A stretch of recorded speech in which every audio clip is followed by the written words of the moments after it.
వాగర్థావివ సంపృక్తౌ వాగర్థ ప్రతిపత్తయే జగతః పితరౌ వందే పార్వతీ పరమేశ్వరౌ గురవే సర్వలోకానాం భిషజే భవరోగిణాం నిధయే సర్వవిద్యానాం దక్షిణామూర్తయే నమః. స్ఫటిక రజతవర్ణం మౌక్తికీమక్షమాలాం అమృత కలశ విద్యా జ్ఞానముద్రాః కరాగ్రే దధత మురగ కక్షం చంద్రచూడం త్రినేత్రం విధృత వివిధ రూపం దక్షిణామూర్తిమీడే. ఈశ్వరో గురురాత్మేతి మూర్తిభేద విభాగినే వ్యోమవత్ వ్యాప్తదేహాయ దక్షిణామూర్తయే నమః. సదాశివసమారంభాం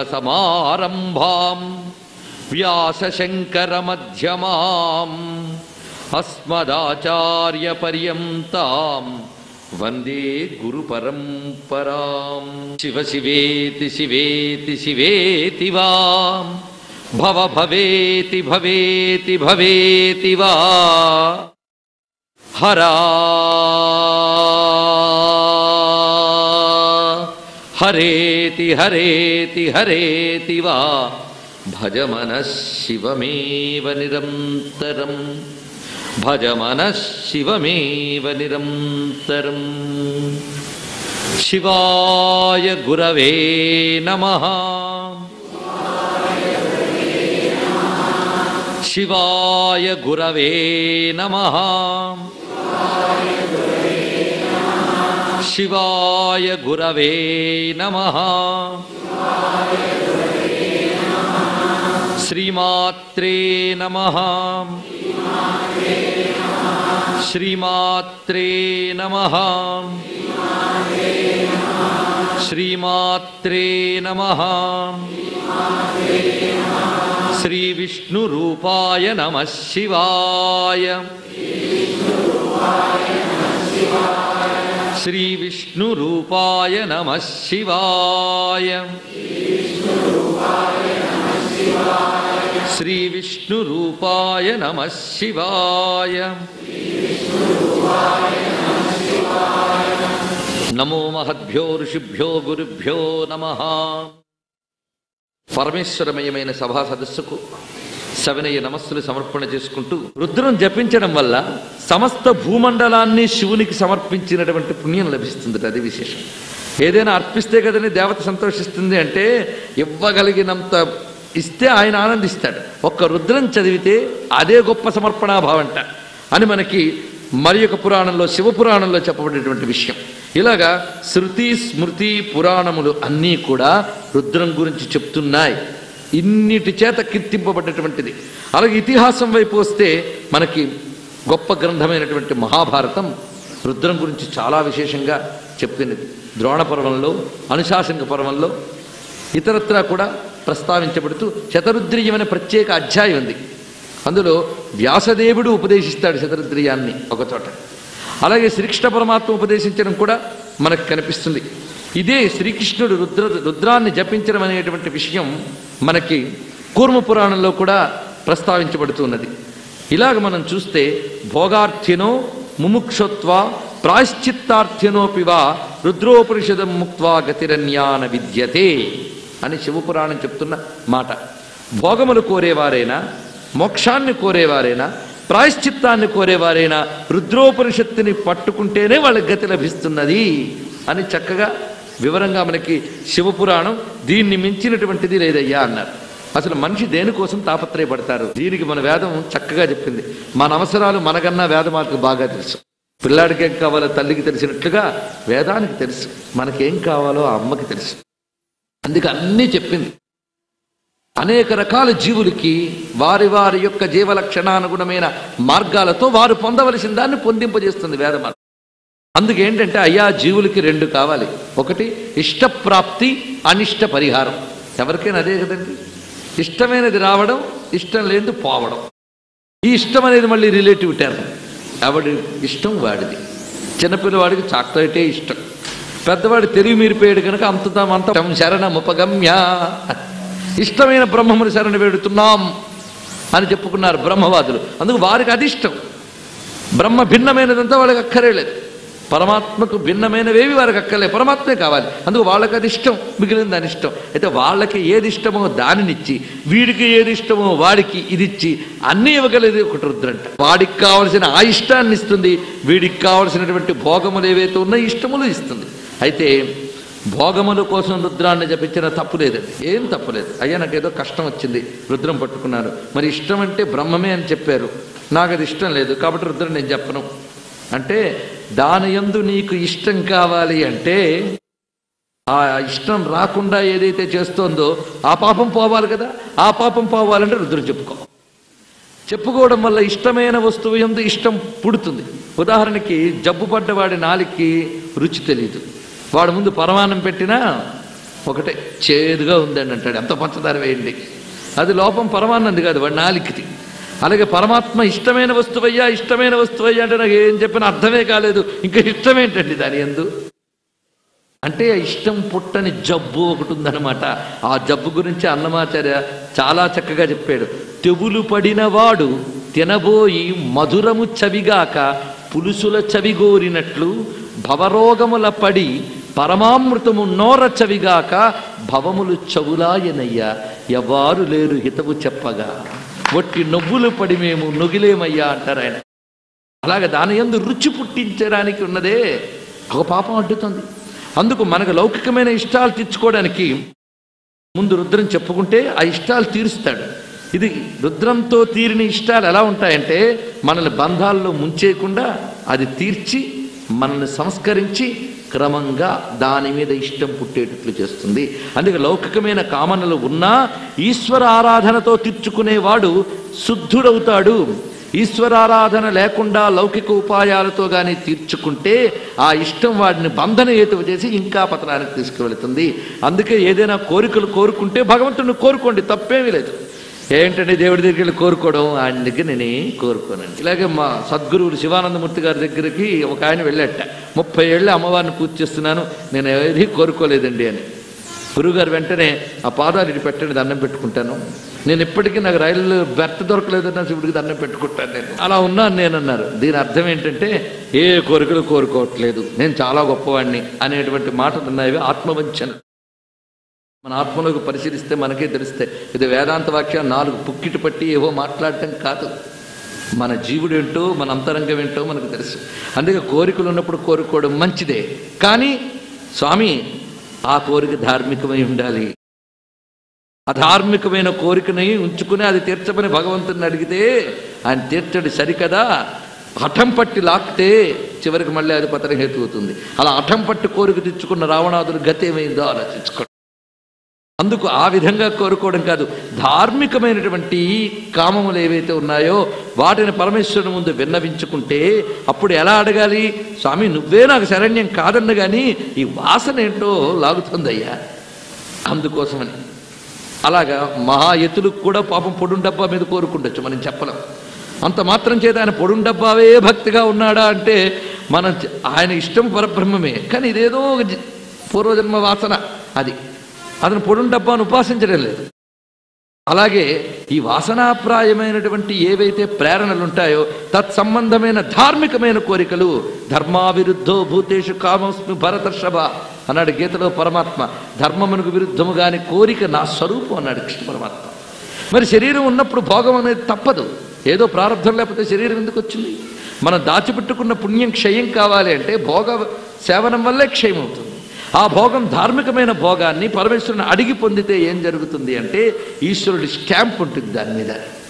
ఆయన స్టాంపు పడి మన కోరిక తీరితే ఆ కోరిక మనల్ని బంధించకుండా అది తీరిపోవడం జరిగి పైమెట్టెక్కిస్తుంది, నిష్కామ స్థితికి తీసుకువెళుతుంది. అందుకే ఈశ్వరారాధన అనేటువంటిది నిత్యం అవసరమైన విషయం. అందుకే సకామ భక్తి నిష్కామ భక్తికి పరిణమింపజేస్తుంది అనేది మనం గమనించినప్పుడు రుద్రాన్ని అన్నిటి కోసం వినియోగించుకోవచ్చు. ఇంత గొప్ప కల్పవృక్షం కనుకనే దేశంలో అరిష్టాలు ఉన్నాయి, రుద్రాన్ని ప్రయోగించండి. అది జరుగుతుంది. ఎంత మనం సెక్యులర్ అని పేరు పెట్టుకున్నప్పటికీ కూడా. అది సత్యం అండి, ఇది జ్ఞానం. తెలిసే వరకే విశ్వాసం, తెలిసిన తర్వాత విజ్ఞానం. అది విశేషం. తెలిసే వరకు మనం విశ్వాసం అంటాం, తెలిసిన తర్వాత విజ్ఞానం. రుద్రం జపిస్తే వర్షం పడుతుంది అండి, పాపం వాళ్ళ విశ్వాసం వాళ్ళది. జపించి చూడు, అది ఎంత విజ్ఞానమో తెలుస్తుంది. నిరూపించబడితే విజ్ఞానం కదా, చేసి చూడండి. నిన్ననే నిరూపించబడింది. నెల రోజుల క్రితం పాపం ఎండోమెంట్స్ వాళ్ళందరికీ శివాలయాల్లో అభిషేకాలు చేయాలని బుద్ధి పుట్టిందండి. నివేదనలకు కూడా సరిగ్గా వెళ్ళవు. వీళ్ళ నివేదనలకు మాత్రం అన్ని బాగానే వెళతాయి. దేవుడి నివేదనకి సరైన ఆహారం ఇవ్వరు. ఆయనకి నివేదనకు 10 రూపాయలు పెడితే 5 రూపాయలు వాళ్ళ ఇంటికి, 5 రూపాయలు దయితాలు వచ్చి శివుడికి పెడతారు. అలాంటి పరిస్థితుల్లో ఉన్నాం మనం. సత్యం చెప్పడానికి ఏం భయపడక్కర్లే, పరమేశ్వరుడి సత్యస్వరూపుడు. ఎందుకంటే ఈ దేశంలో చెప్పుకోవడానికి స్వేచ్ఛ ఉంది కనీసం. ఇలాంటి స్థితిలో ఉన్న వాళ్ళకి నిన్నటి రోజున అన్ని ఆలయాల్లో రుద్రాభిషేకాలు చేయించాలి, మహా ఘటాభిషేకాలు అని బుద్ధి పుట్టింది. బుద్ధి పుట్టి డేట్ అన్ని నిర్ణయించుకున్న తర్వాత నిన్నటి రోజున నుంచి ఎలా ఉన్నదో మనకే తెలుసు. మొన్ననే శ్రీశైలం నుంచి వచ్చినప్పుడు వాళ్ళు చెప్పారు, నిన్నటి రోజున ప్రారంభిస్తున్నాం, నిన్న 8వ తేదీ నిన్నటి రోజున అని. అప్పుడే సంకల్ప స్థాయిలోనే రుద్రుడు ఎలా చూపిస్తున్నాడో మనకు కనిపిస్తున్నది సంకల్పాన్ని నెరవేర్చడంలో. అది పరమేశ్వరుని యొక్క కారుణ్యం.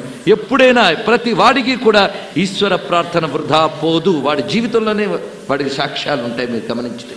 అది విజ్ఞానం. అది విశ్వవ్యాపకమైన ఈశ్వర శక్తిని ప్రేరేపించడమే ప్రార్థన. అది రుద్రంతో జరుగుతున్నది, ఆ దివ్య శబ్దాలతో. ఆ విధంగా విశ్వశ్రేయస్సు కోసం రుద్రుని ఆరాధించాలి మనం. ఇప్పుడు ఇంకా ఎక్కువ అవసరం. మన మోక్షం కోసమో, నేను ఆత్మవిద్య తెలుసుకోవడానికి రుద్రం వింటున్నానండి అనుకునే వాడికన్నా, ఈ దేశ క్షేమం కోసం నేను రుద్రం వింటున్నానండి అని ఎవడైతే కూర్చున్నాడో వాడికి నేను నమస్కరిస్తున్నాను. ముందు ఈ దేశంలో సనాతన ధర్మం రక్షింపబడాలి అని రుద్రుణ్ణి ప్రార్థిద్దాం. ఎందుకంటే ఇంత ప్రపంచాన్ని భగవంతుని సృష్టించాక ఇదేది నాకు అక్కర్లేదో అని వెళ్ళిపోవడానిక మనం వచ్చాం ఇక్కడికి. అసలు ఏమిటంటే ఆత్మజ్ఞానం అంటే ఏమిటో కాదు. ఈశ ఆవాస్యమిదం సర్వం, ఇదే మొత్తానికి సారాంశం. ఈ 9 రోజులు నేను చెప్పబోయేటువంటి విషయానికి ఒకటే సారాంశం ఏంటంటే ఈశావాస్యమిదం సర్వం. ఈ సర్వము ఈశ్వరుని చేత ఆవాసింపబడినది అనే జ్ఞానం కలిగించాలి. ఆ జ్ఞానం కలిగించేది రుద్రం. అందుకే ఇది ఆత్మజ్ఞానం. ఆత్మ అంటేనే ఆతనోతి వ్యాప్నోతి, ఇది ఆత్మ సర్వత్రా వ్యాపించున్నది అని అర్థం. అదే ఈశ ఆవాస్యం అంటే ఆ వ్యాపించిన ఆత్మే ఈశ్వరుడు. అది నీకు కలగాలి అని, అదే వాసుజ్ఞానం అంటే. అది కలిగించేటువంటి శక్తి రుద్రంలో ఉంది గనక ఆ జ్ఞానం తెలుసుకుని ఈ విశ్వమంతా కూడా ఈశ్వరుని యొక్క అనుగ్రహ శక్తులతో నిండి శాంతిగా ఉండాలి, క్షేమంగా ఉండాలి అని కోరుకోవాలంటే రుద్రమే మనకు శరణ్యం. రుద్రం లోకక్షేమాన్ని కోరి వేదమాత ఇచ్చిన మంత్రరాశి. అందుకే విశ్వం పుష్టం గ్రామే అస్మిన్ అనాతురం అని ఈ రుద్రంలోనే ఉన్నది. అంటే ఈ గ్రామమునందున్న విశ్వమంతా పుష్టిగా ఉండాలి, పీడలు లేకుండా ఉండాలి అని ఆ మంత్రార్థం. ఈ మంత్రంతో రోజు గ్రామంలో శివాలయంలో అభిషేకం జరిగితే, ప్రతి గ్రామంలో అలా జరిగితే దేశమంతా శాంతిగా ఉంటుందా ఉండదా చెప్పండి. అలాంటిది మనం ఎవడు వినొచ్చోళ్లే, ఈ రోజుల్లో సంస్కృతం ఎవడికి రాదు కదా అని తప్పుడు స్వరాలతో చదివి కనీస సంధ్యావందనం కూడా చేయకుండా రుద్రం జపించి అభిషేకం చేసేటువంటి వారి వల్ల శివుడు కూడా శిలైపోతాడు. అనుష్ఠాన బలం ఉంటే శిలైనా శివుడు అవుతాడు. అందుకు అటువంటి అనుష్ఠాన పరత్వంతో కానీ రుద్రాన్ని జపిస్తే శ్రద్ధతో మేధతో తప్పకుండా వ్యక్తి ప్రయోజనం, సామాజిక ప్రయోజనం కూడా నెరవేర్చబడుతుంది అనే ఉద్దేశంతో వేదమంతా చెప్పుకోలేకపోయినప్పటికీ కూడా ఒక్క రుద్రం ద్వారా వేదవేద్యుడైన పరతత్వాన్ని తలంచుకుని స్వామిని అనంత శక్తులతో లోకంలో ఇష్టప్రాప్తి అనిష్ట పరిహారం కలిగించు. ఎవరికి? ధార్మికులకి ఇష్టప్రాప్తి అనిష్ట పరిహారం కలిగించు. ఆ విధంగా లోకక్షేమం కోసం దీన్ని వినియోగించాలని హ్యప్పుమాన్ శతరుద్రీయం పఠతి శ్రద్ధయా సహ. ఏ పురుషుడు శతరుద్రీయాన్ని శ్రద్ధతో చదువుతాడో దినే అలా చదవగా అతడు మరణాత్ ఊర్ధ్వమైశ్వరం, వాడి జీవితం విడిచిపెట్టిన తర్వాత ఈశ్వర ప్రాప్తిని పొందుతాడు. జ్ఞానం లబ్ధ్వా సవిజ్ఞానాదేవ యాతి పరాంగతిం, అతడు పరమగతిని పొందుతాడు సుమా. అందుకే గృహస్థైశ్చ వనస్థైశ్చ తథైవ బ్రహ్మచారిభిః అత్యాశ్రమం ముందే చెప్పబడింది. అందుకు అందరి చేత జపించదగినటువంటిది ఈ రుద్రం అనేటువంటి మహామంత్రం సుమా, మహామంత్ర గుచ్ఛము.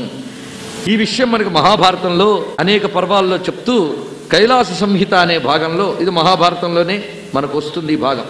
అక్కడ అనేక ఘట్టముల్లో రుద్రవైభవాలు ఉన్నాయి. అవి చెప్పుకోవడమే చాలా రమణీయం అనుకోండి. మహాభారతంలో రుద్రం అనేది 9 రోజులు చెప్పొచ్చు, అంత గొప్ప సబ్జెక్ట్ అది. ఎందుకంటే శ్రీకృష్ణ పరమాత్మ గొప్ప రుద్రోపాసకుడు. అందులో ఆయన ఇష్టదైవ, ఆయన ఆచార్యుడైన శ్రీకృష్ణుడు రుద్రతత్వాన్ని చాలా బాగా ఆవిష్కరిస్తాడు.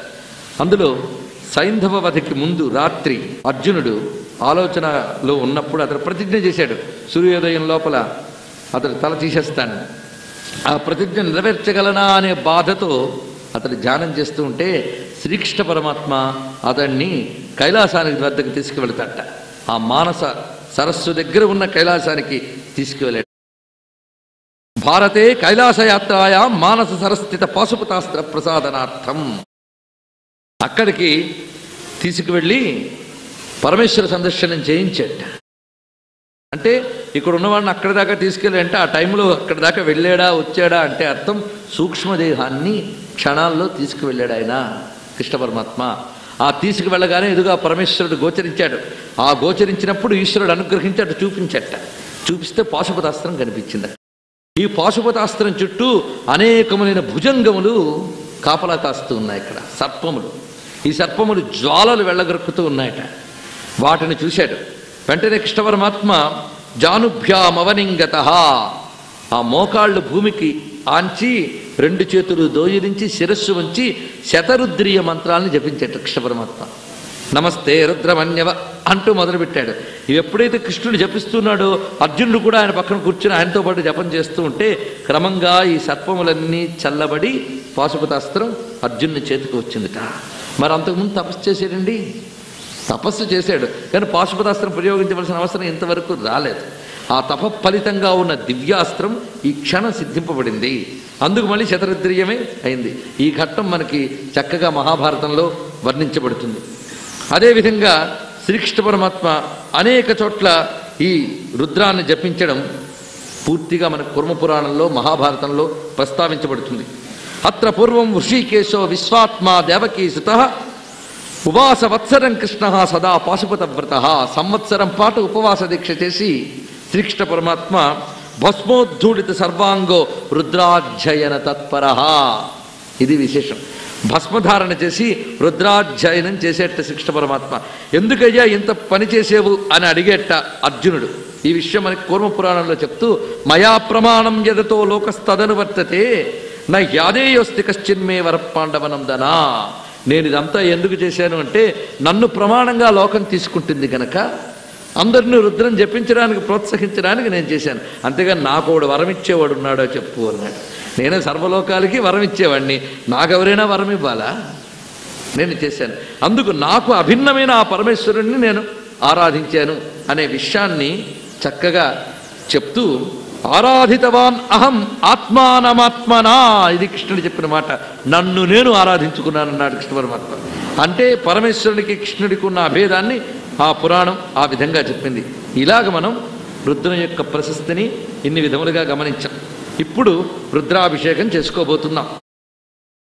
అంటే రుద్రాన్ని వినియోగించుకోవడం అభిషేకానికి. అయితే వేద ప్రతిపాదితమైన రుద్రమంత్రములు ఏవైతే ఉన్నాయో వాటికి ఉపనయనాది సంస్కారములున్న వారు మాత్రమే అర్హులు అని సంప్రదాయం. సంప్రదాయాన్ని గౌరవించడం మన సంప్రదాయం, అంతే కదా. ఎందుకు అనే ప్రశ్న వేసామా దుర్మేధ అవుతుంది. అందుకు ఆ జోలికి మనం వెళ్ళొద్దు. ఎందుకు సమాధానం తెలుసుకోవడానికి చాలా శోధన అవసరం అండి, అంత తేలిగ్గా లేదు. ఒక ఆయన కొన్ని మాటలు మనకి తర్కంలో చాలా బాగుంటాయి, కొంచెం ఆలోచిస్తే తర్కం వీగిపోతుంది. ఈ మధ్య ఒక క్షేత్రానికి వెళ్ళినప్పుడు నియమంగా భోజనం చేసే వాళ్ళ కోసం అని ఒక అన్నసత్రాన్ని ఏర్పాటు చేశారు. ఆ అన్నసత్రం ఏర్పాటు చేస్తే ఎవరి కోసం? భోజన విషయం నియమం ఉన్న వాళ్ళ కోసం. ఎక్కడ పెడితే అక్కడ తినం, ఎవరు పెడితే వాళ్ళు చూస్తే తినం. ఎందుకు జపము తప్పము చేసుకున్న వాళ్ళకి ఆహార నియమం అవసరం. వారి కోసం పెడితే వాళ్ళు పెట్టగలేదు, మనం ఎందుకు పెట్టకూడదు అని వెంటనే 1,00,000 అన్నసత్రాలు వెలిసాయి. వాడు ఎందుకు పెట్టాడు వీడికి అర్థం కాదు. ఇలాగా కులాల ప్రాతిపదికగా విడదీస్తే ఒక మహా హైందవోద్ధారకుడు అక్కడ కనిపించి ఒక మాట అన్నాడు. అయ్యా, ఇన్ని అన్నసత్రాలు పెట్టారు, ఒక్కొక్కరికి ఒక్కొక్క ఆకలి ఉంటుందా? కులానికి ఆకలి ఉంటుందా? అందరి ఆకలి ఒకటే కదా అన్నాడు. వీడికని భలే చెప్పారండి అన్నాడు ఒకడు. భలే చెప్పలేదండి, ఆకలి అందరికీ ఒకటవచ్చు కానీ అన్నం అందరికీ ఒకటి కాదు, ఆచారం ఒకటి కాదు. కుక్క ఆకలి ఏనుగు ఆకలి కూడా ఒకటే, ఆ మాటకు వస్తాయి. ఆకలి అందరికీ ఒకటే, కానీ తినే పద్ధతి వేరు. ఎవరి జీవిత వ్యవహారాలు వారికి ఉంటాయి. అలాగే ఒక విద్య అనేటటువంటిది ఒక టెక్స్ట్ బుక్ కాదు. వేదం అంటే ఎలా పెడితే అలా చదివిడా. వేదంలో ప్రతి అక్షరం పరమేశ్వర స్వరూపం. ఒక అగ్నిని ముట్టుకోవాలంటే ఒక నియమం ఉంది. ఒక విద్యుత్తుని వాడాలి అంటే ఆ విద్యుత్తు ముట్టుకునేటప్పుడు మనం ఎన్ని జాగ్రత్తలు తీసుకుంటామండి, షాక్ కొట్టకుండా. అలాగే వేదం అనేటువంటి ఒక పరమేశ్వర స్వరూపాన్ని స్పర్శించడానికి ఒక జీవన విధానం చెప్పింది సంప్రదాయం. ఆ జీవన విధానం అందరి వల్ల సాధ్యం కాదది. ఆ జీవన విధానానికి తరాలు తరాలు అంకితమైపోవాలి వాటి కోసం. ఉదయం లేచిన దగ్గర నుంచి వాడు ఆ బ్రాహ్మీముహూర్తం నిద్రలేవడం, స్నానం, సంధ్య, అందులో ఒక్కసారి నేర్చుకుంటే వచ్చేది కాదది. ఇంటి పరంపరను అబ్జర్వ్ చేస్తూ వచ్చాడు వాడు. అందుకు వాడికి ఎక్కువ చెప్పక్కర్లేదు, వెంటనే అందుకుంటాడు వాడు. అలా వాడు అందుకుని ఆహార వ్యవహారాలు ఇవన్నీ లోపల జెనెటిక్స్లో పూర్వతరాల నుంచి వచ్చి కూర్చున్నాయి. వీడు అనుష్ఠానం తద్వారా వాడికి తదర్హత వచ్చింది. ఆ వచ్చిన వాడు ఏం చేస్తున్నాడు, ఈ మంత్రాధ్యయన శక్తితో వాడు పవిత్రుడే లోకాన్ని పవిత్రితం చేస్తున్నాడు. అది వాడి యొక్క పని. ప్రపంచంలో మంత్రశక్తిని కాపాడే పని వాడిది. అందుకు వాడు ఆ సంస్కారమును పొంది వైదికమైన రుద్రాన్ని వాడు జపిస్తున్నాడు. మరి మిగిలిన వాళ్ళ గతి ఏమిటంటే, మరి ఇంత గొప్పదే నేను రుద్రం చెప్పారే మీరు మరి చేయకపోతే ఎలా అండి అంటే, ఆ రుద్రతత్వాన్నే మహాభారతం అందజేసింది శతరుద్రీయం అనే పేరుతో. అదే శివరహస్యం అనే గ్రంథంలో మళ్ళీ చెప్పారు. ఆ రుద్రాధ్యాయంలో వేదంలో ఏం చెప్పబడిందో దాని యొక్క విషయములన్నీ ఇందులో కూర్చబడ్డాయి ఆ శతరుద్రీయ స్తోత్రంలో. అవి అందరూ జపించుకోవచ్చు. అలాగే మనకు ప్రసిద్ధంగా ఉన్నది, అవి దొరకకపోయినా కొన్ని మనకు చెప్పబడుతున్నాయి. ఒకటి మహాభారతంలో చెప్పిన శివసహస్రం, కృష్ణుడు చెప్పినది అది. అందుకు అది కూడా రుద్రంలో ఉన్న విషయములన్నీ అందులో ఉన్నాయి. రెండవది లోకంలో చాలా ప్రసిద్ధిగా ఉన్నటువంటి శివ అష్టోత్తర శతనామావళి, చాలా గొప్పది. శివో మహేశ్వర శంభు పినాకేశ శేఖర ఉన్నదే, ఇవి రుద్రంతో సమానమని చెప్పారు. పార్వతీదేవి జపం చేసేదిట ఆ శివాష్టోత్తరాన్ని. అంత గొప్ప విశేషం చెప్పబడింది. అందుకే పురాణములు ఎందుకు పుట్టాయో బాగా మీరు అర్థం చేసుకోండి. ఇది వేదం ఉంటే పురాణం ఎందుకు పుట్టింది? ఒక విద్య యొక్క స్వరూపాన్ని మనం అర్థం చేసుకోకుండానే మాట్లాడుతున్న రోజులు వచ్చాయి. ఎందుకంటే దుర్మేధలు గనక. ఇంతకు మించి మనం ఏమీ నిర్వచనం చెప్పాలి. అక్కడ పురాణముల గురించి చెప్తూ ఒక మాట అంటారు, కృపయా మునినా కృతం, దయతో చేసేటండి వ్యాసదేవుడు. ఎందుకంటే వేదముల అనంతములే, ఆ వేదాధ్యయనానికి కూడా కొందరికి అధికారం ఉంది, కొందరికి నియమాలు ఉన్నాయే. మరి ఆ ఫలితం పొందాలంటే ఏం చేయాలి, ఇతరులు పొందాలంటే ఏం చేయాలి? అందుకు వైదిక సూక్తాలను తీసుకుని శ్లోక రూపంలోకి వాటిని మార్చి, అవే శబ్దాలని వాటిని మార్చి సమకూర్చాడు వ్యాసదేవుడు. ప్రతి పురాణంలా పనిచేశారు. ఉదాహరణకి వేదంలో ఉన్న సౌర అరుణ మంత్రములు, వీటన్నిటి యొక్క రహస్యాలన్నింటినీ కూడా ఆదిత్య హృదయం అనే దానిలో సమకూర్చారు. అది వాల్మీకి చేశారు ఆ పని. వ్యాసదేవుడు మహాభారతంలో కూడా ఆదిత్య సంబంధమైన అష్టోత్తర శతనామ స్తోత్రములు ఇవన్నీ పెట్టారు. ఇదంతా కూడా వేదముల్లో చెప్పబడ్డ సౌరమంత్రములన్నీ అందులో ఉన్నాయి. వాటికి నియమాలేం లేవు. నియమాలేం లేవంటే అర్థం పళ్ళు కూడా తొగ్గకుండా చదవచ్చు అని చెప్పాను అనుకోవచ్చు. నిత్య నియమాలు, శుచి నియమాలు, సాధారణ శుచి నియమాలు వాటికి ఉన్నాయి. అది అర్థం. స్నానం చేసి శుచిగా చదివితే చాలా మంచిది. అయితే భగవన్నామస్మరణకి శుచి కుదిరినంత వరకు చేయడం, కుదిరినంత వరకు చేసి కుదిరినప్పుడు కృష్ణార్పణం చేసి చదవచ్చవి, అది విశేషం. కానీ ఈ వేదాధ్యయనానికి ఉంది చాలా జాగ్రత్తగా చూసుకోవాలి. అది అందుకు సౌరారణ మంత్రములు అలా ఎలా కూర్పబడ్డాయో అలాగే వేదాల్లో చెప్పబడినటువంటి అమ్మవారి సూక్తములన్నీ కూడాను దేవీ మహాత్మ్యం పేరుతో మార్కండేయ పురాణంలో కూర్చబడింది. రాత్రి సూక్తములు కానీ, ఇంకా మహిషాంతగిరి సూక్తం, ఇవన్నీ కూడా వైదికమైన సూక్తములను అక్కడ సమకూర్చారు. ఇలా మనకి అన్ని వైదిక సూక్తముల్ని పురాణములు శ్లోక రూపాల్లో అందజేశాయి. మహాభారతంలో విష్ణు సహస్రనామం మనకు అలాగే వచ్చింది. అలాగే రుద్రం కూడా ఇన్ని రకములుగా మనకు అందజేయబడింది. వాటి మార్గంలో వెళ్ళవచ్చు. ఇప్పుడు మనం ఇక్కడ చెప్పుకునేది కేవలం మంత్రానుష్ఠానం గురించి కాదు. ఆ మంత్రముల యందు చెప్పబడ్డ రుద్ర వైభవాన్ని మనం ఇక్కడ స్మరించుకోబోతున్నాం. అందుకు ఇది వినడం కూడా రుద్రాధ్యాయం చేసిన ఫలితమే. అనాచారపరంగా రుద్రాన్ని మనం అనుష్ఠించినట్లు కాకుండా శ్రద్ధగా విని ఆ వేద విజ్ఞానం అందరం గ్రహించవచ్చు. అందుకు ఇది మనం అవకాశంగా చెప్తూ ఉన్నాం. ఆ కారణం చేత విధి విధానంగానే వీటిని స్వీకరించాలి సుమా.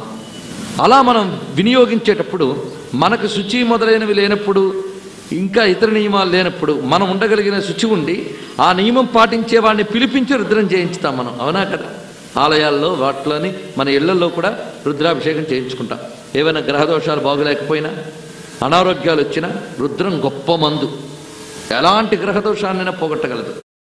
ఎలాగో అనేది మనకు అర్థం కాదు. ఎందుకంటే మనకు రోగం ఎలా వచ్చిందో మనకు తెలియదు, అలాగే మన బాధలు ఎలాంటివో మనకు తెలియదు, అలాగే దాన్ని పోగొట్టగలిగే శక్తి ఉన్న ఔషధాలకు ఉన్నటువంటి శక్తి కూడా మనకు అర్థం కాదు. రుద్రంలో అన్ని శక్తులు ఉన్నాయి. అందుకే ఒక్క అభిషేకం చేసుకుంటే చాలు బాగుపడతామని మన పెద్దవాళ్ళు రుద్రాభిషేకాన్ని ప్రధానంగా చెప్పారు. ఈ అభిషేకం అనేక రకాలు. అభిషేక, జప, హోమ, పాఠ, 4 వీటిని వినియోగించుకోవడం ఉంది. రుద్రానంతటిని జపం చేయడం అంటే బహు ఆవృతులతో దీన్ని జపించడం ఉన్నది. అలా కాకుండా పఠనం, రుద్రాన్ని ఒక్కసారి చక్కగా పఠించడం. 2 దానితో హోమం చేయడం. అది రుద్రైకాదశిని యాగం ఉంది, రుద్రహోమములు అని మనం చేస్తాం. అలాగే రుద్రాన్ని అభిషేకానికి వినియోగించడం. ఇన్ని విధములుగా రుద్రాన్ని మనం ఉపయోగిస్తూ ఉన్నాం. అలా ఉపయోగించడానికి ఒక ప్రక్రియ చెప్పబడింది. వేద మంత్రాన్ని ఏ విధంగా ప్రయోగించితే ఫలితాలు పొందుతామో చెప్పే శాస్త్రాన్ని కల్పములు అని చెప్తారు. ఈ కల్పములు ఏర్పరిచినటువంటి వారు బోధాయనుడు, ఆపస్తంభుడు మొదలైనటువంటి సూత్రకర్తలు. వీరు ఆ వేదాన్ని ఏ విధంగా ప్రయోగించితే సిద్ధి పొందుతామో చెప్పినటువంటి వాళ్ళు. అలాగా రుద్రాభిషేకాన్ని ఏ విధంగా ప్రయోగించి సిద్ధుల్ని పొందాలో వేటికి ఏవో అనేక మంది మహర్షులు మనకు చెప్పారు. ఒకటి కాదు, కొన్ని రోగాలు పోగొట్టడానికి కొన్ని మంత్రాలు ఉన్నాయి. మొత్తం 11 అనువాకాల్లో ఉన్నవన్నీ శివమంత్రములు. అందులో ఒక్కొక్క మంత్రం మళ్ళీ ఒక్కొక్క రోగాన్ని పోగొట్టగలిగే శక్తి. అలాగే విప్లవాలను పోగొడతాయట. విప్లవం అంటే రాజ్యంలో లేచినటువంటి ఉపద్రవాలు, అలాంటి వాటిని పోగొట్టే శక్తి కూడా ఉన్నది. అందుకే ఆనాటి భారతీయ రాజ్య వ్యవస్థలో పురోహిత వ్యవస్థ కూడా ఉండేది. పురోహిత వ్యవస్థ ఎందుకోసం? రాజుగారి ఇంట్లోని వాళ్ళు ఇచ్చే తాంబూలాలు పుచ్చుకోవడానికి కాదు. అక్కడ రాజ్యానికి ఏదైనా ప్రమాదం వాటిల్లుతుంది అన్న సూచన కనిపిస్తే ఆ ప్రమాదం రాజ్యం మీద రాకుండా రాజు చేత ఈ దైవికమైన ప్రక్రియలు వినియోగింపజేసేవాడు పురోహితుడు. అది విశేషం. అందుకు రాజ్య వ్యవస్థలో పురోహిత, మంత్రి, సామంత ఈ వ్యవస్థ మన గ్రంథాల్లో కనిపిస్తుంది. అయితే ఇప్పుడు మనం మతాతీత రాజ్యాలు కనుక పురోహితులు అనేటువంటి వ్యవస్థే తీసేసాం. అంటే ధార్మిక వ్యవస్థ తీసేసాం. ఈ వ్యవస్థ తీసిస్తే ఉపద్రవాల్ని, పాపాలని ఆహ్వానించేటువంటి ఒక వ్యవస్థని సృష్టించుకున్నామని అర్థం. అలాగని అక్కర్లేదా? రాజ్యం పాలించుతున్నారు ఎవరో వారు పౌరోహిత్య వ్యవస్థ అక్కర్లేదు అనగలరా? వాడు పదవిలోకి గెలవాలి అంటే ముందు ఆలయాలన్నీ తిరుగుతాడు, ఇంట్లో హోమాలు చేయించుతాడు, యాగాలు చేస్తాడు. వాడికి మాత్రం పురోహితుడు కావాలి, రాజ్యానికి మాత్రం పురోహితుడు అక్కర్లే. వాడు గుడికి వెళతాడు, వాడికి పూర్ణ కుంభాలతో స్వాగతాలు పలుకుతారు గుడిలో వాళ్ళు, ఎందుకు? పదవిలో ఉన్నాడని. కానీ వీడు వెళ్ళి రాజ్యం క్షేమంగా ఉండాలని దండం పెట్టట్లే, వాడి ఇంట్లో వాళ్ళందరూ బాగుండాలని కోరుకొస్తున్నాడు. కానీ పాలకుడు నిజంగా దేశం కోసం హోమం చేయించినా, యాగం చేయించినా అప్పుడు వాడు ఉత్తమ పాలకుడు అవుతాడు. అప్పుడు అలా చేయించేవారు. అందుకు కొన్ని మంత్రములు కూడా ఇందులో చెప్పబడ్డాయి. అవన్నీ నేను వివరంగా ఇందులో చెప్పలేను గనక మీకు అవగాహన కోసం చెప్తున్నాను. ఇందులో కొన్ని మంత్రాలని ప్రయోగిస్తే అనేక ఉపద్రవాలు పోతాయి, ఉపఘాతాలు పోతాయి అని విశేషాలు చెప్పబడుతున్నాయి. ఒక్కొక్క మంత్రం జపించే విధానం, ఎన్ని మార్లు జపించాలి, దానితో హోమం ఎలా చేయాలి, ప్రక్రియలన్నీ ఉన్నాయి. ఇవన్నీ ఇచ్చినవి మన కల్పశాస్త్రము అని చెప్పబడుతున్నది. అలా చెప్పిన వాటిలో మనకు నిత్యంగా వ్యవహారంలో ఉండే ఒక విషయాన్ని తెలుసుకుందాం. అదేంటంటే మహన్యాసం. మహన్యాసపూర్వకంగా రుద్రాభిషేకం మనం చేస్తాం. మహన్యాసమని, లఘున్యాసమని ఇన్ని రకములుగా ఉన్నాయి. ఇప్పుడు మనకు లోకంలో ప్రసిద్ధంగా ఉన్న మహన్యాసం మాత్రం బోధాయనుడు అనే మహర్షి ఇచ్చినటువంటి మహన్యాసాన్ని మనం వాడుతున్నాం. న్యాసము అంటే ఉంచుట, మహన్యాసం అంటే బాగా ఉంచుట అని అర్థం. ఏమిటి బాగా ఉంచడం? పరమేశ్వరుని యొక్క శక్తిని మన శరీరమునందు ఉంచుకొనుట. ఉంచుకొనుట అంటే ఎక్కడి నుంచో తెచ్చే కాదు. ఎందుకంటే సెల్లో ఛార్జ్ అయిపోతే ఛార్జ్ చేసుకుంటాం, ఛార్జింగే న్యాసం అంటే. అలా కాకుండా ఇది ఎక్కడి నుంచి తెచ్చుకుంటున్నాం, మనలో కూడా అదే ఉంది.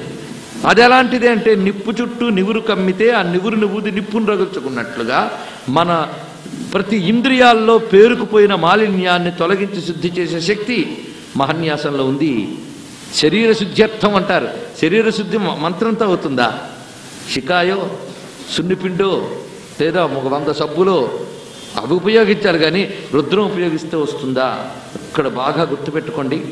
పాపపు ఆలోచనలు, పాపపు స్వభావం ఎలా పనిచేస్తాయి అంటే ముందు అంతరంగంలోంచి అది పనిచేసి ఈ అంతరంగం ఏ శరీరంలో ఉందో ఆ శరీరంలో రక్తంలో ఎముకల్లో ప్రవేశిస్తుందిట, చర్మంలో ప్రవేశిస్తుంది, సప్తధాతువుల్లోకి ప్రవేశిస్తాయి పాపములు.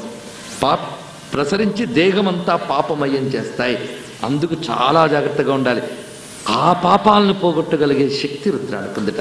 అందుకే త్వగస్థిగతై సర్వపాపై ప్రముచ్యతే అన్నాడు. త్వక్ అస్థిగతై, నీ చర్మంలో నీ ఎముకల్లో పేరుకుపోయిన పాపమన్నీ పోగొట్టగలిగే శక్తి ఆ రుద్రం చెప్తూ ఒక్కొక్క శరీర భాగాన్ని స్పృశిస్తూ శిరస్సు నుంచి పాదం వరకు, పాదం నుంచి శిరస్సు వరకు ఎన్ని రకములు పంచాంగ న్యాసములు, 5 విధములైన న్యాస విధానాలు ఉన్నాయి. అందులో మళ్ళీను ఒక్కొక్క దానిలో కొన్ని రకాలు. ముందు చేతులకు చేసుకోవడం, పాదములకు, ప్రతి ప్రక్రియలో శరీరంలో ప్రతి అణువులో కూడా రుద్రతేజాన్ని మనం ధ్యానం చేస్తాం. తద్వారా ఆ మంత్రశక్తి ప్రసరించి ఆ త్వగస్థిగతై అంతరంగంలోంచి పుట్టుకొచ్చిన పాపం శరీరంలో మొత్తం నిండిపోతే దాని శుద్ధి ఎలా మొదలవుతుందంటే శరీరాన్ని శుద్ధి చేసి అంతరంగాన్ని చేస్తుంది. లోపల నుంచి వచ్చి బయటికి నిండిపోతే బయట నుంచి శుద్ధి చేసుకుంటూ లోపలికి వెళ్ళాలి. అలా చేయగలిగే శక్తి రుద్రానికి ఉంది. అందుకే ఇదంతా చేసి తన్మే మన శివ సంకల్పమస్తు అని హృదయ స్థానంలో మరికొన్ని మంత్రాలు చెప్తారు. అసలు మహాన్యాసం గురించి చెప్పుకుంటేనే చక్కగా 15 రోజులు చెప్పుకోవచ్చు, అంత విషయం ఉంది మనకి.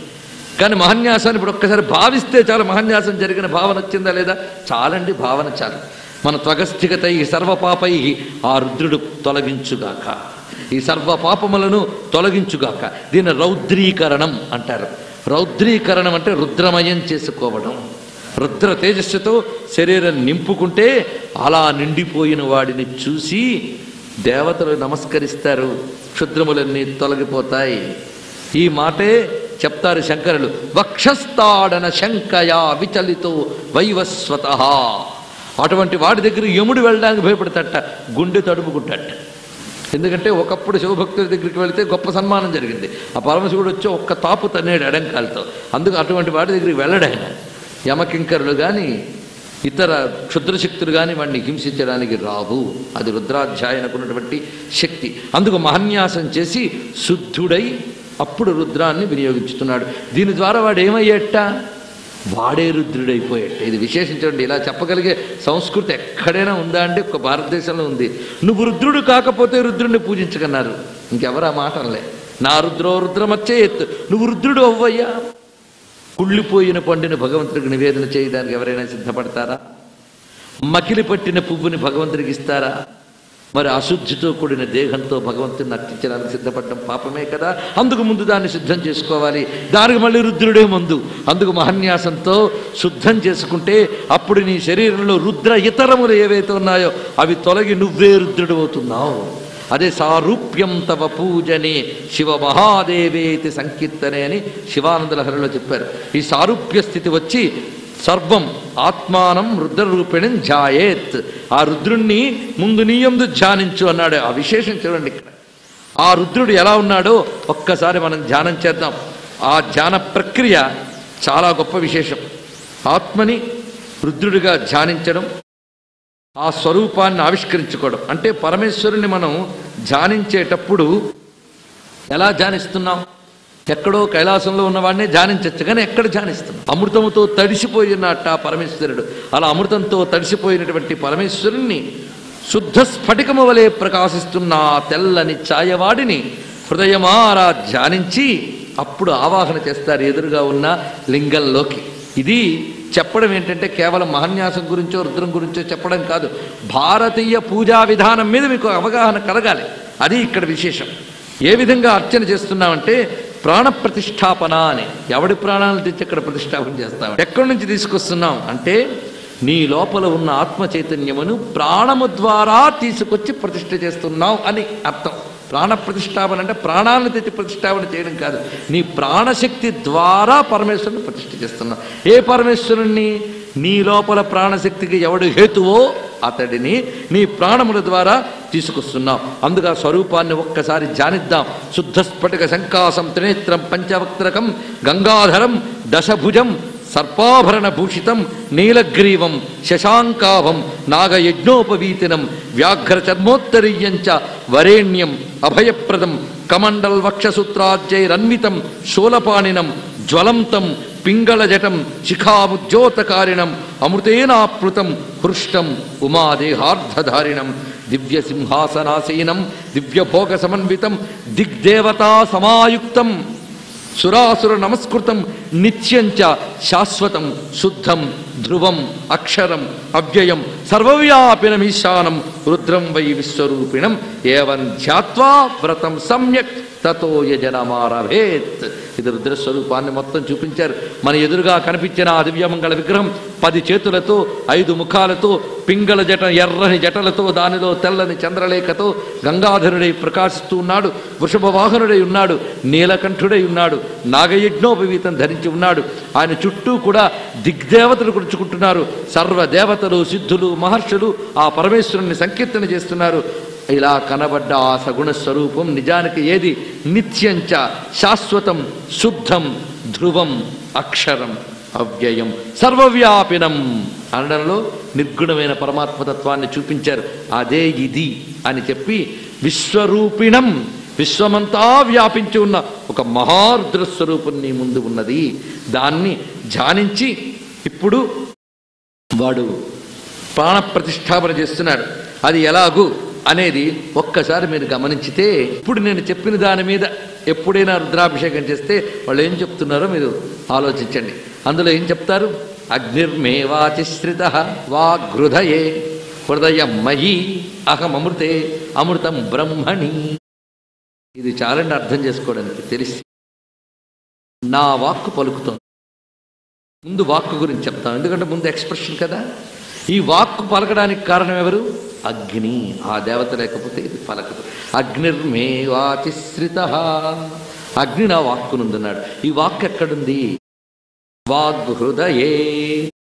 ఈ వాక్కు ఎక్కడి నుంచి వచ్చింది? హృదయంలోంచి వచ్చింది. కనుక హృదయంలోది ఈ వాక్కు. ఈ హృదయం ఎక్కడిది? నేను అనే భావన యందు ఈ హృదయం అనేది ఉంది.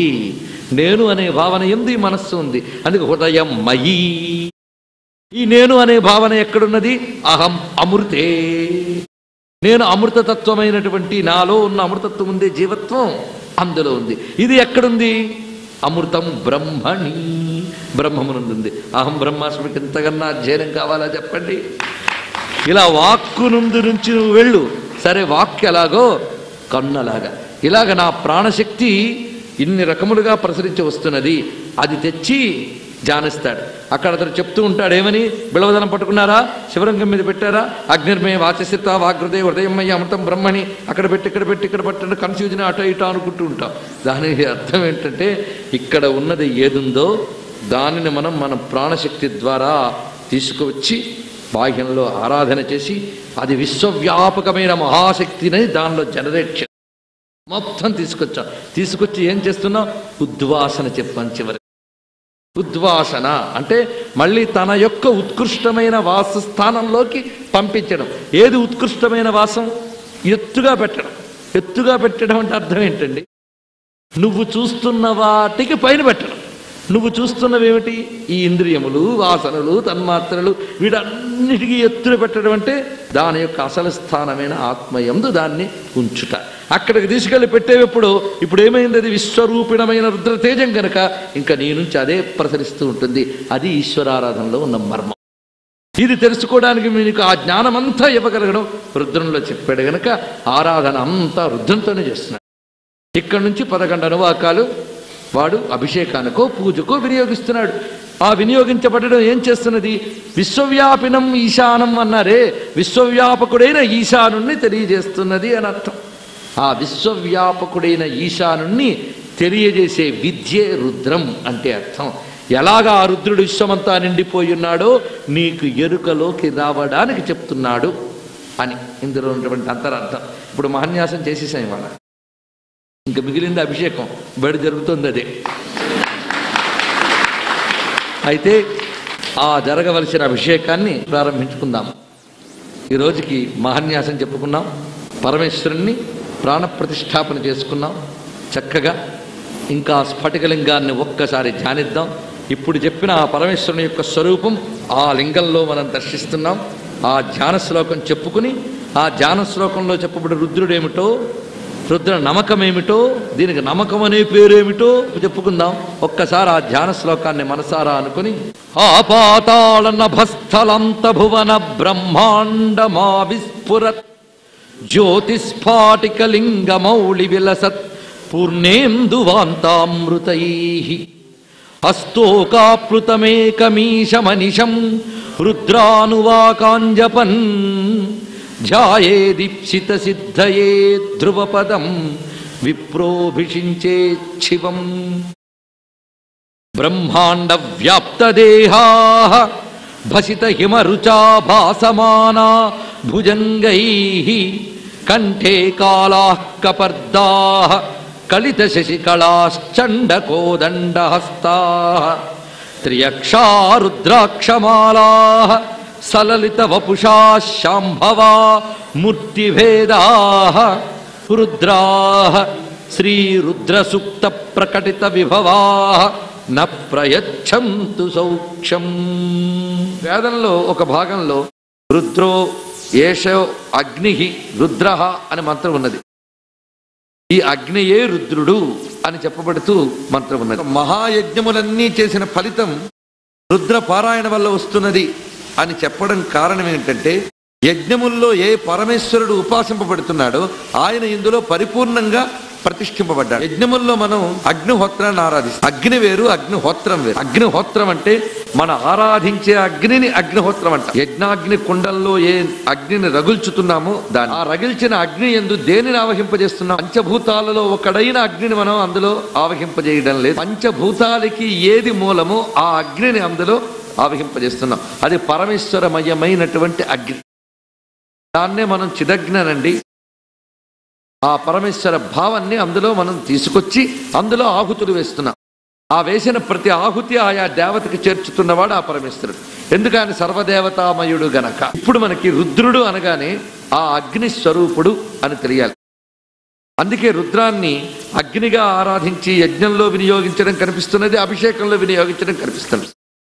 ఈ రుద్రాన్నంతటిని మనం కూర్చుని పారాయణ చేసినప్పుడు ఒక మహాగ్నిని రగిల్చి ఆహుతులు చేస్తే ఆ యజ్ఞంలో ఎంత ఫలితమో అంత వస్తుంది. అంటే ఇప్పుడు ఏమని మనకు తెలియబడుతున్నాడు? అగ్నిస్వరూపుడు అని తెలియబడుతున్నాడు. అంటే పరమేశ్వరుని అగ్నిస్వరూపంగా ఆరాధిస్తున్నాం. ఇప్పుడు ఒక్కసారి మీరు ఈశ్వర స్వరూపాన్ని భావన చేస్తే యజ్ఞాగ్ని తత్వమంతా ఈశ్వర స్వరూపంలో ఎలా ఉందో మీరు గమనించవచ్చు.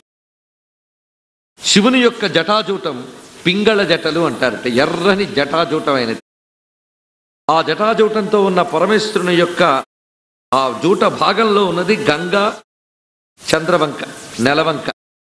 ఈ రెండు ఏమిటి? రసతత్వానికి సంకేతం. రసము అని అంటాం. ఈయన ఏమయ్యాడు? అగ్ని అయ్యాడు. మనం యజ్ఞాగ్నిని రగిల్చినప్పుడు ఆ అగ్ని ప్రజ్వరిల్లడానికి అందులో ఏం వేస్తాం? ఆజ్యం వేస్తాం. ఆజ్యమే అక్కడ రసము. సోమము అంటే రసము అని అర్థం. ఆ యజ్ఞ ద్రవ్యమే సోమం. ఈ ఆజ్యం వల్ల అగ్ని రగులుతోంది. ఈ ఆజ్యం దేని వల్ల వస్తుంది? అగ్నికి వల్లే ఆజ్యం వస్తున్నది. ఈ ఆజ్యం అగ్నికి హేతువై అగ్ని వల్ల ఆజ్యం మళ్ళీ ఉత్పన్నమై పరస్పరం దీనితో ఒక మహాశక్తి ఉత్పన్నమవుతున్నది. అది మనకు సర్వదేవతామయంగా గోచరిస్తున్నది. ఈ ఫార్ములా విశ్వమంతా వ్యాపించి ఉన్నది. ఇక్కడ మనం రుద్ర విజ్ఞానం, వేద యజ్ఞ విజ్ఞానం కలిపి చూడాలి. విశ్వమంతా కూడా ఇదే సూత్రం వర్తించి ఉంది. అందుకే వైదిక సంప్రదాయం తెలిసినటువంటి మన శివపురాణం మొదలైనవన్నీ కూడా అగ్ని సోమాత్మకం జగత్ అనే ఒక సూత్రాన్ని ఇచ్చింది. యూనివర్స్, విశ్వం ఎలా ఫార్మ్ అయింది అనేది సూత్రం అది. అగ్ని సోమాత్మకం జగత్ అని. అగ్ని యొక్క లక్షణములైన ఉష్ణత, కాంతి అవి తీసుకుని, ఆర్ద్రత సోమము యొక్క లక్షణం, తడి, చల్లదనం ఇవి సోమం యొక్క లక్షణం. ఈ రెండిటి యొక్క కలయిక వల్ల శక్తి అనేది ఉత్పన్నమవుతున్నది అని. పదార్థ నిర్మాణం కూడా ఈ రెండిటి వల్లే జరుగుతుంది. ఈ అగ్ని సోమముల యొక్క అనుపాతములు అంటే డిఫరెంట్ ప్రపోర్షన్స్, వీటి కలయికలోనే ద్రవ పదార్థాలు, వాయు పదార్థాలు, ఘన పదార్థాలు కూడా నిర్మాణం అవుతూ ఉన్నాయి. ఇలా సర్వ జగత్తు కూడా అగ్ని సోమములతోనే ఏర్పడింది అని మనకు వేద విజ్ఞానం చెప్తున్నది. ఈ అగ్ని సోమాత్మకమైనది దేని నుంచి ఏది ఉత్పన్నమైందో మనం చెప్పలేం, కానీ ఒకదానికొకటి పరస్పర ఆధార ఆధేయములు అని తెలుస్తుంది.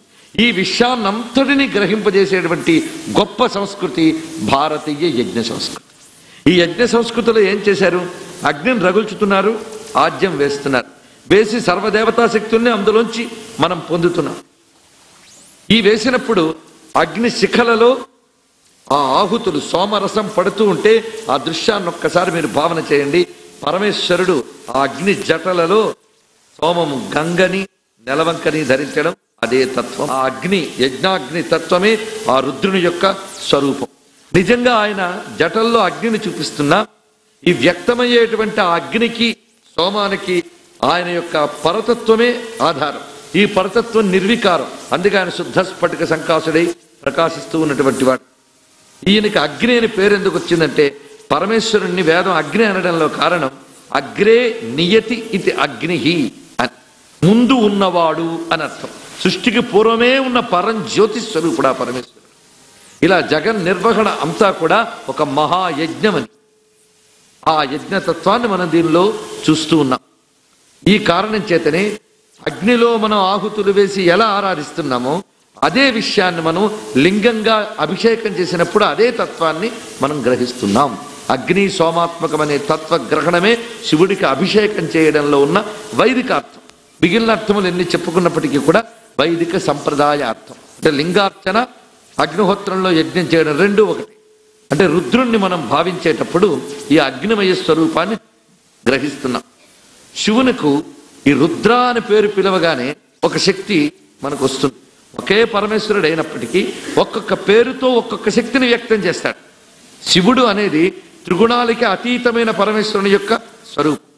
ఈ త్రిగుణాత్మక జగత్తుగా ఆయన విస్తరించినప్పుడు ఈ అగ్ని సోమాత్మకమై వస్తున్నాడు. అప్పుడు ఆయన రుద్రుడు అవుతున్నాడు. రుద్ర అనే శబ్దాన్ని మీరు పరిశీలించితే అందులో రకారం అనేది మీకు 2 మార్లు కనిపిస్తుంది. రుద్ర అని. రౌ అన్నప్పుడు రా ఊ ఉంది, దా కింద మళ్ళీ రా ఉంది. అంటే ఎక్కువ ఏది ఉంది? రకార బాహుళ్యం దీనిలో ఉన్నది. రుద్ర అన్నప్పుడు మనలో ప్రధానంగా వ్యక్తమయ్యేది రకారమే. రకారం అగ్ని బీజం స్యాత్ అని చెప్తున్నారు. శాస్త్రరీత్యా ఒక్కొక్క అక్షరానికి ఒక్కొక్క బీజం ఉంటుంది. అలాగే రా అనేది అగ్ని బీజం. అందుకే రుద్ర అన్నప్పుడు మీకు ఈ అగ్నితత్వం వ్యక్తమవుతుంది. ఈ అగ్ని ఇదే తపస్సనండి, జ్ఞానమండి, ఏదనండి విశ్వానికి మూలమైన అగ్నిశక్తి రుద్రలో ఉన్నది. అందులో ద్ర అనే శబ్దం ద్రవతి ద్రావయతి ఇది ద్ర అని చూస్తే అది సోమతత్వాన్ని కూడా మనకు చెప్తున్నది. కనుక రుద్ర అనే మాటలోనే అగ్ని సోమం అనే లక్షణం ఉంది. మన భగవన్ నామాల్లో ఇన్ని అంతరార్థాలు ఉంటాయండి. కేవలం నిఘంటు అర్థాలు, డిక్షనరీ మీనింగ్ మాత్రమే కాదు, ఆ నామంలో ఉన్న ఈ సౌండ్ ఉన్నదే అది విశేషం. అందుకే భగవన్ నామాలలో అర్ధశక్తి శబ్దశక్తి అని 2 శక్తులు ఉంటాయి. ఇది శబ్దశక్తి ప్రకారం ఈ రుద్ర అనేది మొత్తం యజ్ఞతత్వాన్నంతటిని చెప్తున్నది. అందుకు రుద్ర అన్నప్పుడు ఆ పరిపూర్ణమైన యజ్ఞతత్వాన్ని మనం భావన చేస్తున్నాం. ఇక్కడ ఈ రుద్ర శబ్దానికి ఎన్ని అర్థములు ఉన్నాయో మనకి నిరుక్తం అనే ఒక శాస్త్రం ఉన్నది. దాని ఆధారంగా మనం ఇప్పుడు తెలుసుకోబోతున్నాం. నిరుక్తము అంటే వైదిక శబ్దాలకి నిఘంటువుని నిరుక్తం అంటారు. మామూలు సంస్కృత భాషతో వేదానికి అర్థం చెప్పకూడదు, చెప్పాలని ప్రయత్నించిన దోషం. వేదానికి అర్థం చెప్పాలి అంటే ప్రధానంగా 6 అంగములు అవసరం. శిక్ష, వ్యాకరణ, ఛంద, నిరుక్త, జ్యోతిష, కల్పములు. కొన్ని చోట్ల జ్యోతిష్ సంకేతాలు ఉంటాయి, కొన్ని చోట్ల యజ్ఞమునకు వాడబడేటువంటి క్రియా పద్ధతులు ఉంటాయి. అవి తెలుసుకోవాలంటే కల్పశాస్త్రం చూడాలి, జ్యోతిష్ శాస్త్రం చూడాలి. అలాగే శబ్దానికి ఎన్ని అర్థాలు తీయచ్చు, దాని ధాతువు ఏమిటి, దాని స్వరూపం ఏమిటి తెలుసుకోవడానికి వ్యాకరణం చూడాలి. దీనికి తోడు నిరుక్తం వైదిక సంప్రదాయం ప్రకారంగా శబ్దానికి అర్థం చెప్పండి. ఇన్ని రకములుగా శిక్ష, వ్యాకరణ, నిరుక్తి, జ్యోతిష, కల్పాదులు అవసరం. ఇవి కాక పురాణ ఇతిహాసాలు అవసరం. ఇవన్నిటితోనే వేదానికి మనం అర్థం చెప్పగలం. ఎందుకంటే ఇతిహాస పురాణాభ్యాం వేదం సముపబృంహయేత్ అన్నారు. ఇతిహాస పురాణముల ద్వారా వేదము పరిపూర్ణంగా వ్యాపించి అర్థం చెప్పబడుతున్నది అని. ఇవి చదవకుండా వేదానికి అర్థం చెప్పాలని ఎవడైనా బయలుదేరితే వేదమాత భయపడుతుంది. బిభేత్యల్పశ్రుతాత్ వేదో మామయం ప్రహరిష్యతి. అయ్యో వీడి విడివిడి జ్ఞానంతో నాకు అర్థం చెప్పడానికి వస్తున్నాడే అని వేదమాత భయపెడుతుంది. ఇప్పుడు ఆ భయపెట్టే వాళ్ళే ఎక్కువగా కనిపిస్తున్నారు మనం. అందుకు అన్ని చోట్ల వేదానికి నిఘంటు అర్థాలు చెప్తే సరిపోదు. అజహ అనే మాటకి మేక అని చెప్పచ్చు, జన్మరహితుడైన బ్రహ్మమని చెప్పచ్చు, చతుర్ముఖ బ్రహ్మను కూడా చెప్పచ్చు. ఎక్కడేది చెప్పాలో తెలియాలి, ఏ వినియోగంలో ఏది చెప్పాలని ఇన్ని అర్థాలు ఉంటాయి. అందుకే వేదానికి అర్థం చెప్పేటప్పుడు ప్రధాన నిరుక్తాన్ని తీసుకుని ఇక్కడ రుద్ర శబ్దంలో మనం ఏదైతే అగ్నిశోమతత్వాన్ని చెప్పుకున్నామో అలాగే నక్షత్ర వ్యవస్థకు సంబంధించిన అర్థములు ఉన్నాయి, జ్యోతిష్ శాస్త్రపరమైన అర్థములు. దీనిలో ప్రధానంగా ఆర్ద్ర అనే నక్షత్రం గురించి మీరు వినుంటారు. ఈ నక్షత్ర శక్తే ఈశ్వర శక్తి. ఆ రుద్రమంత్రాకమైనటువంటి శక్తి ఆ ఆర్ద్రలో దాగి ఉంది. జ్యోతిషపరమైన ఒక మర్మం ఇది. ఇది కాక నిరుక్త ప్రకారంగా రుద్ర శబ్దానికి అర్థం రోదయతి సర్వం అంతకాలే ఇది రుద్ర అని ఒక అర్థం. అంటే ప్రళయకాలంలో అందరినీ ఏడిపిస్తాడట ఆయన. ఎలా ఏడిపిస్తాడు? దేవతలు కూడా భయపడిపోతూ ఉంటారు ఆ మహాప్రళయంలో. అలా అందరినీ భయవిహ్వలుల్ని చేసేటువంటి ప్రళయకారకుడు పరమేశ్వరుడు. ఎందుకంటే ఆయనకున్న లక్షణం ఏంటి చెప్పండి? శాశ్వతత్వం. శాశ్వతుడు ఆయన. ఈ సర్వమును లయింపజేస్తున్న ఆయన లయం కాడు. పైగా లయమైపోతున్న దానిలో ఆయన భాగం కాడు. లయమైపోతున్న దానిలో భాగం కాడు కనుక ఆయనకు దుఃఖం లేదు. ఈ సర్వమునకు ఆయన స్థానమైన వాడు. ఇన్ని దుఃఖములు ఆయా జీవుల కర్మలకి అనుగుణంగా కల్పిస్తూ వాటికి ప్రళయం కలిగిస్తున్నాడు గనక రోదయతి అంటే ఏడిపిస్తున్నవాడు అని అర్థం. రుద్రుడంటే ఏడిపించేవాడు. ప్రళయకాలంలోనే కాదండి, మన జీవితంలో కూడా అనేక బ్రహ్మ ప్రళయాలు లాంటివి ఎదురవుతుంటాయి సంఘటనలు. ఆ గండం దాటేటప్పటికీ బ్రహ్మ ప్రళయం అయిందండి అంటాడు ఒకడు. అంటే అలాంటి వేదనలు జీవితంలో కలుగుతాయి. అనేక శక్తులతో మనకి ప్రపంచంలో వేదనలు అనుభవిస్తూ ఉంటాం. కొన్ని మోహంతో దుఃఖం, కొన్ని ద్వేషంతో దుఃఖం, ప్రకృతిపరమైన దుఃఖం, ఇన్ని రకాల దుఃఖాలు జీవితంలో ఉన్నాయి. మనల్ని ఆనందింపజేసేదానికి ఎంత శక్తి ఉందో మనల్ని ఏడిపించేదానికి కూడా అంతే శక్తి ఉంటుంది. నిప్పు కాల్చింది, కాల్చే శక్తి నిప్పుకు ఉంది కదా. దానిలో నువ్వు చెయ్యి పెట్టేవా, అది నీ మీదకి వచ్చిందా వేరే విషయం. కాల్చే శక్తి నిప్పుకుంది. ఆ నిప్పును మరొక విధంగా వినియోగించి నువ్వే బాగుపడుతున్నావు, అది నిన్ను కాల్చింది. అంటే ఒకే నిప్పు నిన్ను కాలుస్తోంది, నిన్ను కాపాడుతుంది. అది దేని బట్టి? నీ కర్మానుగుణంగా. అలాగే పరమేశ్వరుడు ఈ ప్రకృతిలో ప్రతి పదార్థం నుండి నీ కర్మానుగుణంగా నిన్ను ఏడిపిస్తున్నాడు ఆయన. అందులో సందేహం లేదు. నీ కర్మానుగుణంగా ఇలా చెయ్యొచ్చండి అంటే రుద్రుడు అంటే అందరిని ఏడిపించేవాడు అనమాట. తప్పు చేస్తే రాజు అయిన వాడు ఏం చేస్తాడు? శిక్షిస్తాడు. శిక్ష అనుభవించేవాడికి ఏడుపు రావచ్చు. అయ్యో ఏడుస్తున్నాడు కదా అని రాజు జాలిపడి వదిలేస్తే దేశమంతా నేరగాళ్ళు మిగులుతాడు. మరి రాజు కూడా వాడు చేసిన శిక్షకి అనుగుణంగా వాడిని ఏడిపిస్తున్నాడు కదా. అలా ఏడిపించగలిగే శక్తి ఉన్నవాడే రాజు అవుతాడు. ఈ ఏడిపించేవాడే రక్షిస్తున్నాడు కూడా. అందుకే రుద్ర అనే శబ్దానికి ఏడిపిస్తున్నవాడు అని ఎలా అర్థం ఉన్నదో ఏడుపును పోగొట్టేవాడని కూడా అర్థం ఉంది. ఇది నిరుక్తం చెప్పినది, పురాణములు ప్రవచించిన శాస్త్రీయమైన అర్థం. అంతేగాని మన పాండిత్యాలన్నీ చూపించి బట్టతలకి మోకాలికి ముడిపెట్టి అర్థాలు చెప్పడానికి లేదు. సంప్రదాయ సిద్ధమైన అర్థమే చెప్పుకోవాలి. రుద్ర శబ్దానికి రెండవ అర్థం చూడండి. రుద్దుఃఖం దుఃఖ హేతుర్వా తద్రావయతిన ప్రభువు రుద్ర ఇత్యుచ్యతే సద్భి శివ పరమకారణం. శివుడు పరమకారణం, కారణాలకు కూడా కారణమైన రుద్రుడు ఏం చేస్తున్నాడంటే రుత్తుని ద్రవింపజేయవాడు రుద్రుడు. రుత్తుని ద్రవింపజేయవాడు రుద్రుడు. ద్రవింపజేయుట అంటే నశింపజేయుట, కరిగింపజేయుట అని కూడా అర్థం. వృత్ అంటే ఏమిటి? వృత్ అంటే దుఃఖము, దుఃఖ కారణము అని చెప్తున్నాడు ఇక్కడ. రుద్దుఃఖం దుఃఖ హేతుర్వా. వృత్ అంటే దుఃఖం, దుఃఖ కారణం. ఈ రెండిటిని కూడా ద్రావయతి, నాశనం చేసేటువంటి వాడు కనుక రుద్రుడు అని చెప్పి. ప్రభువే ఏడిపిస్తాడు, ప్రభువే ఆనందింపజేస్తాడు. క్షమించమని వేడుకుంటే క్షమించగలిగే ఔదార్యం ఉన్నటువంటి వాడు స్వామి.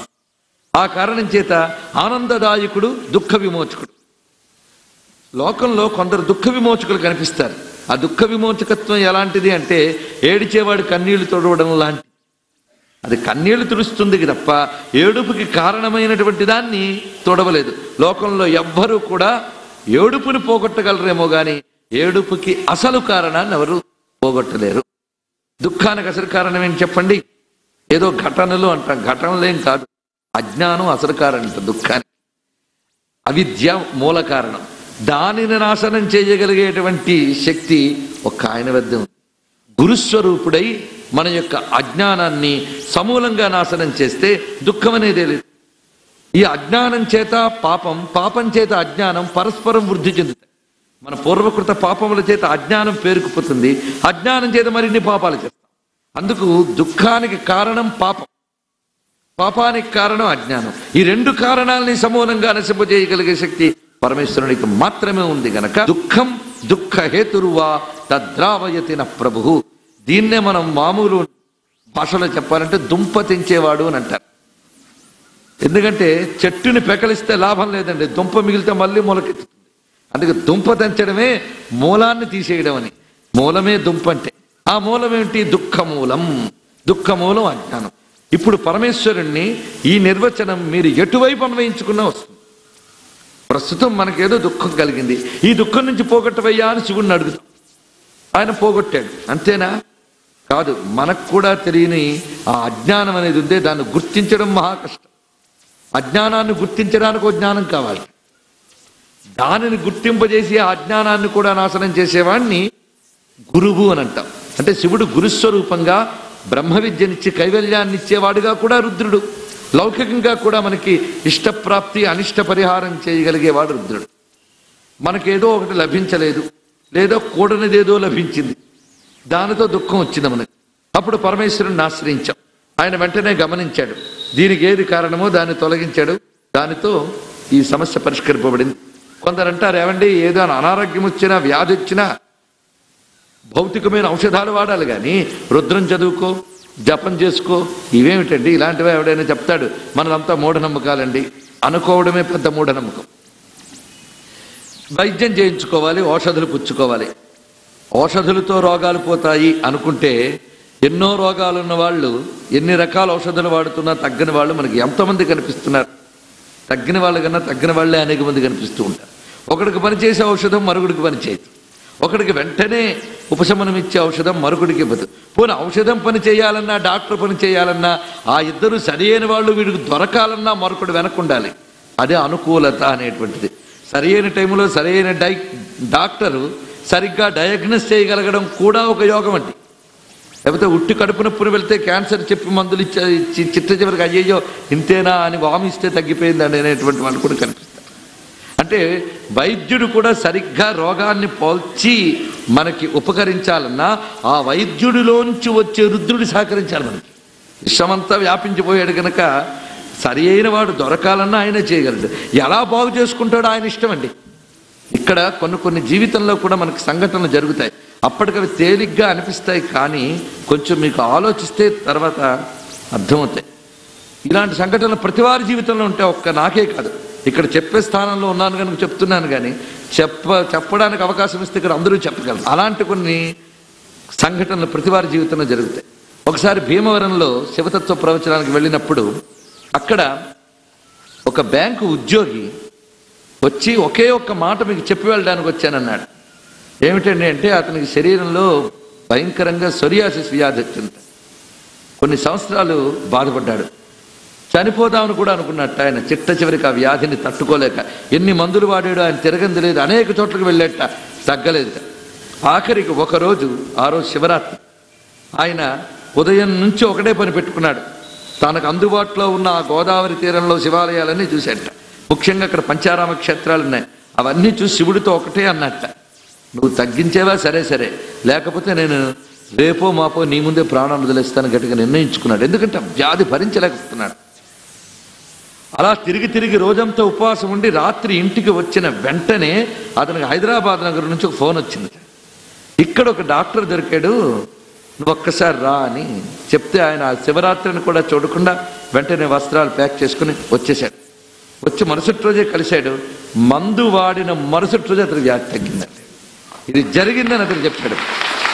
దీని అర్థం ఏంటి? శివుడు వచ్చి నేరుగా తగ్గించాడా?